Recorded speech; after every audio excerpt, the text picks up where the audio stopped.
Social. Bon, aujourd'hui, on était venu à Thiès dans le cadre de l'exécution du plan d'action, excusez-moi, autant pour moi, à Pikine, dans le cadre de l'exécution du plan d'action qui devrait être ponctué pour cette semaine par le port de brassard rouge et des assemblées générales partout dans le pays. Et vous avez vu que tous les secrétaires généraux qui composent la fédération sont ici dans l'hôpital de Pikine.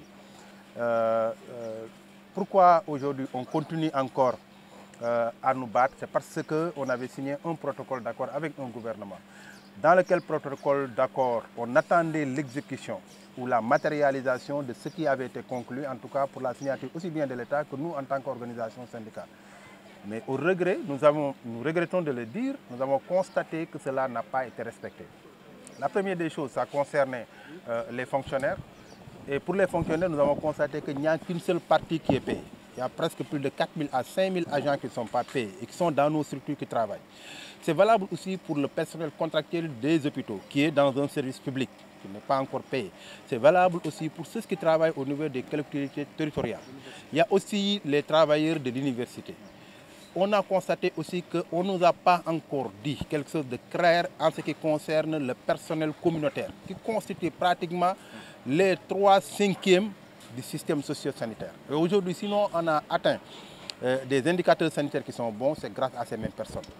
Mais il y a une autre situation qui est liée au fait qu'aujourd'hui, on donne l'impression que nous sommes dans l'antichambre de la prison, c'est-à-dire l'hôpital est l'antichambre de la prison, par le biais d'un parquet qui a la facilité déconcertante de prendre les personnes, les agents de santé, de les mettre en prison. Hier, un de nos camarades, qui est le chef du service de maintenance de l'hôpital de Tivaouane, a été arrêté. Avant lui, il y avait les deux collègues, une sage-femme et une aide-soignante qui avaient été arrêtés pour ce qui s'est passé à Tivaouane. Nous avons dit que c'est assez regrettable.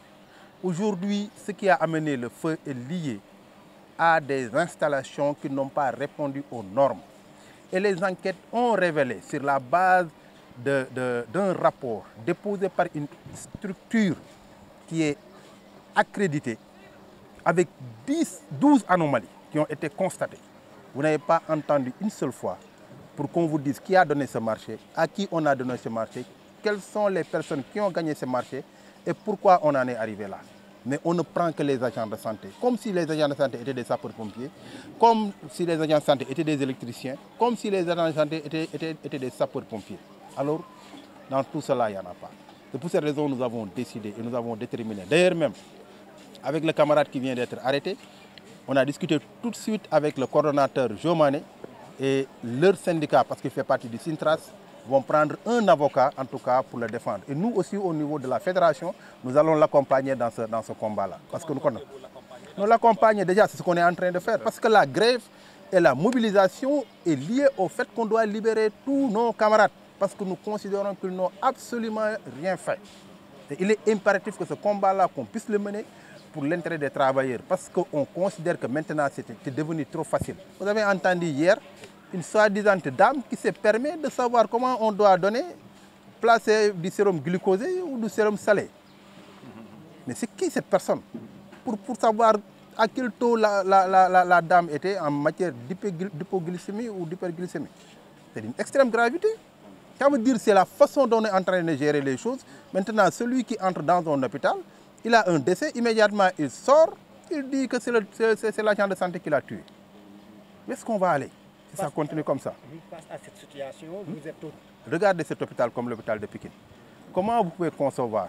Je ne dis pas que Dantec ne mérite pas 1,7 milliard de subventions. Je ne dis pas que l'hôpital général de Grand Yoff ou OGIP, l'hôpital général Idrissa Pouye, ne mérite pas 1,5 milliard. Je ne dis pas que FAN ne mérite pas autant. Mais comment vous pouvez concevoir Pikine, qui constitue la banlieue, qui constitue un département, qui polarise une population qui avoisine le million? Parce qu'il y a la zone de Kermassa, il y a Guédiawaye. Cette structure, vous ne lui donnez comme subvention en termes d'appui par l'État que 300 millions. Au même moment, vous donnez à la Dantec 1,7 milliard, alors que dans le département de Dakar, il y a OGIP, qui a 1,5 milliard, il y a Abasto qui est là-bas, il y a FAN, il y a 4 hôpitaux. La subvention cumulée de ces hôpitaux peut atteindre 5 milliards. Vous donnez à Pikine 300 millions. Quels sont les critères d'allocation? Il n'y a pas de critères. En même temps, plus grave, quand même les subventions dont on parle. Mais les subventions n'ont pas évolué malgré l'évolution du budget. Ça fait 10 ans, c'est le même montant qu'on donne. Comment? Mais la situation, c'est la même chose. Comment vous pouvez... D'ailleurs, c'est eux-mêmes qui remplissent nos structures hospitalières par leur personnel politique qu'ils nous amènent. Mais comment tu peux demander à des personnes de les augmenter leurs charges et vous ne les accompagnez pas?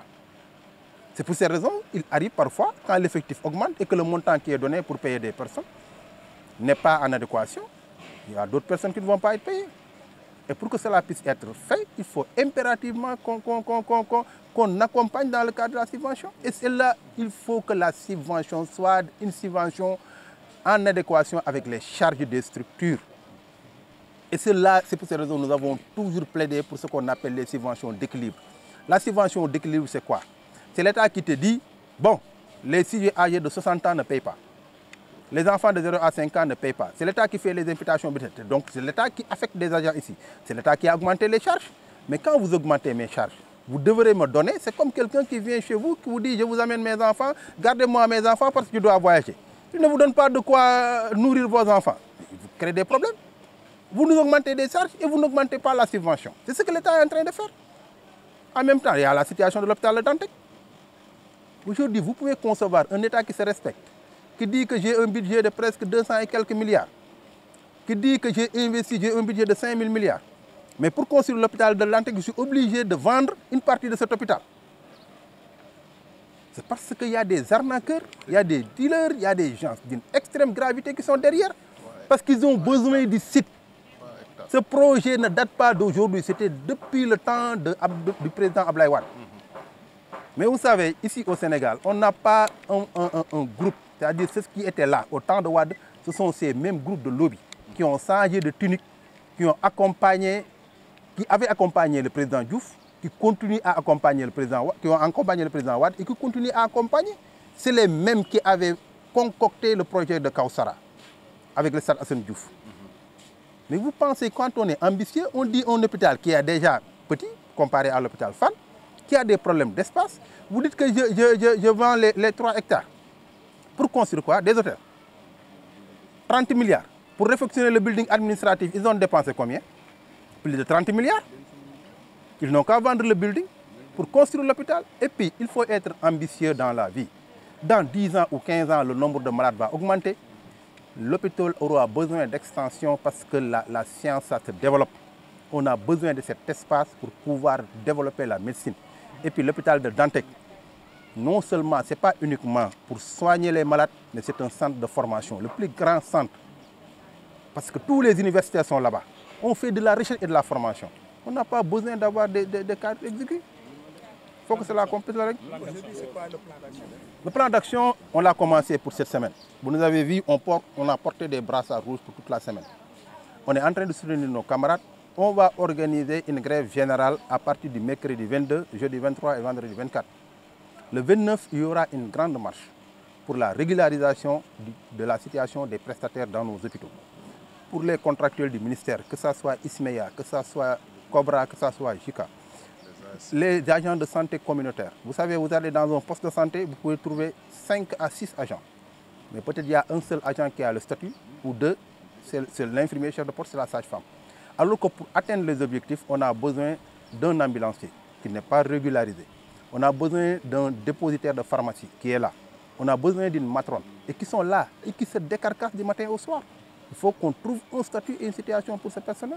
Si cela n'est pas fait, nous n'allons pas du tout enlever notre pied sur l'accélérateur. On va continuer et on ne va pas diminuer, on va continuer cette lutte jusqu'à l'aboutissement et le règlement du problème. Les mêmes causes ayant conduit les... Bon, on a du respect pour la dame. Mais vous savez, on est dans un pays que ce n'est pas la personne en tant que telle, c'est l'environnement. Sinon, on n'aurait pas besoin de rappeler à ceux qui nous gouvernent aujourd'hui ce qu'ils nous avaient promis avant d'arriver au pouvoir. Marie Khemesse, je la connais, c'est une femme très compétente, c'est une femme très courageuse, mais elle est dans quel environnement? Si on la laisse travailler, elle peut réussir. Mais est-ce qu'on va la laisser travailler? Eva était là, elle était technocrate. Mais avant de partir, nous avons vu beaucoup de dégâts dans notre ministère. Parce qu'à une certaine période, elle ne contrôlait plus rien. Parce que quand on vous nomme ministre et qu'on choisisse pour vous aussi bien votre directeur de cabinet, qu'on choisisse pour vous votre secrétaire général du ministère, on vous choisit votre date. En tout cas, tout l'environnement dans lequel vous travaillez, ce sont des hommes qui rendent parfois directement à la présidence. C'est-à-dire, ici au Sénégal, on sait comment ça fonctionne. Avant, vous êtes ministre, vous choisissez tous vos collaborateurs. Et on vous laissait le libre choix de dégommer et de mettre les personnes. Aujourd'hui, quelqu'un qui ne travaille pas, vous cherchez à le dégommer, il a son marabout, le marabout appelle le président. Non, c'est la vérité, c'est comme ça que ça se passe. On appelle le ministre, lui dit non, ne touche pas à cette personne. C'est ce qui se passe dans notre pays. Comment on peut réussir à développer ce pays? Il faut une orthodoxie. Et cette orthodoxie, on ne le demande à personne, c'est au président de la République. Il est le seul pouvoir gagner. Pour ce qui lui reste, en tout cas, c'est ce que nous lui demandons. En ce qui concerne notre ministère, de son mandat, s'il veut des résultats, uniquement des résultats, pas des résultats politiques, il n'a qu'à laisser la dame travailler selon sa conscience. Elle nous a